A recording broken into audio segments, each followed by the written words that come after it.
You wake up in the snow. It takes a moment to understand what you are looking at. The sky above you is dark, and the air is bitter cold. You look at your house. You look at what is left of it. Your family is gone. You do not know yet what did this. You do not have the vocabulary for it. You only know that something came in the night while you were away visiting a neighboring village, something that moved faster than anything you have ever seen, something that left behind evidence of a violence so complete and so deliberate that it feels less like an attack and more like a message. One of your family members is still breathing. You carry them on your back through the snow and the dark, moving toward the nearest town because it is the only thing you can think to do. Because if you stop walking, you will have to sit with what you saw in that house. A man appears on the mountain path. He is wearing a distinctive uniform, carrying a sword at his hip, and he looks at you with the practiced assessment of someone who has seen this exact scenario before. He looks at your family member on your back. His expression shifts. He tells you what you are carrying is no longer entirely human. He draws his sword. He does not use it. Not yet. He tells you his name. He tells you what he is. And he tells you something about the world that nobody has told you before. Because the people who know it are the people who fight in the dark and die, keeping the rest of humanity from having to know what is out there. There are demons. They have been here for centuries. They were human once, most of them, before something rewrote them at a cellular level and turned their hunger into the only thing they are made of. They cannot survive sunlight. They can only be killed by specific blades, forged from a specific ore called scarlet crimson iron sand. Blades that turn the color of their wielder's determination over time. Ordinary weapons do nothing.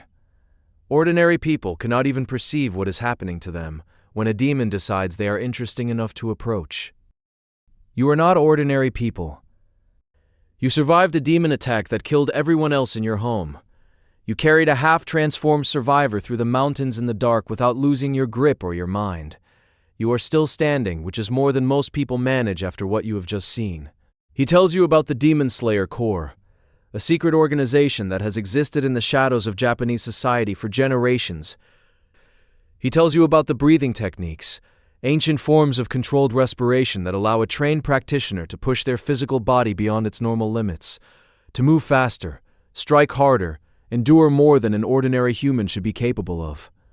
He tells you that these techniques take years of dedicated training to develop, that the path to becoming a demon slayer is not a metaphorical one.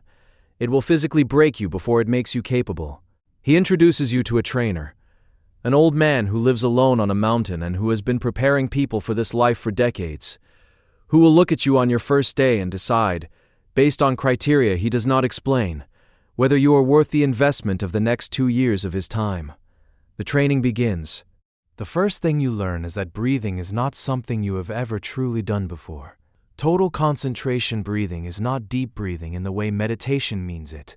It is a specific, precise technique of drawing oxygen into every cell simultaneously, flooding the body with capacity it does not normally access, pushing your blood and your muscles and your reaction time into a register that feels, the first time you manage it, like the world has briefly slowed down around you. You cannot hold it for more than a few seconds at first.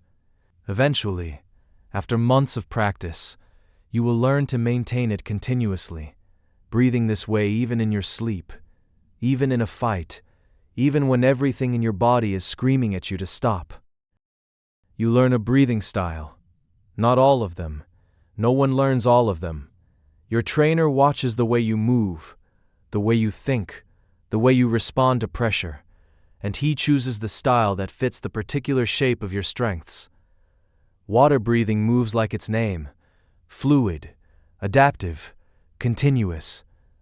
Flame breathing is different, each form a single overwhelming strike rather than a flowing sequence, all or nothing. Wind breathing is aggressive and relentless.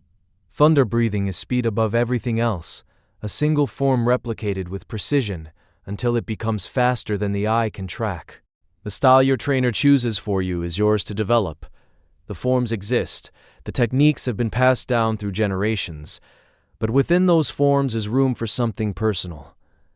Every sorcerer who has ever trained long enough has discovered that a breathing style is not just a fighting method.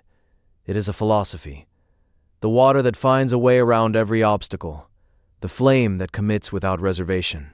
The wind that never stops. You will find your own version of it if you survive long enough. Final selection comes after 2 years.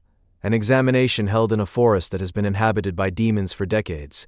Demons that cannot leave because the trees are infused with Wisteria, which is toxic to their kind.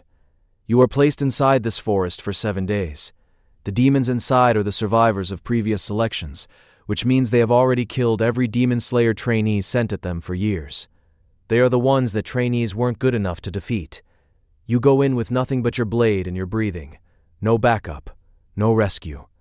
If you do not come out in 7 days, you do not come out. The core does not tell you how many candidates typically survive final selection. You will understand from those expressions that whatever number emerged this time is probably higher than they expected, and that higher than expected is still not a large number. If you pass, you are given a uniform, a sword, an assignment, and you enter a world that operates entirely in the hours between sunset and sunrise, hunting creatures that have had decades or centuries to understand exactly how humans fight, and exactly how to end them.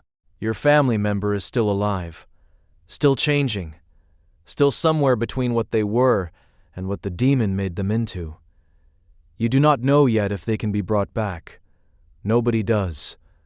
But you are moving, and in the world of Demon Slayer, movement is the only answer to a darkness that never stops spreading. You pick up your blade. You breathe. You go.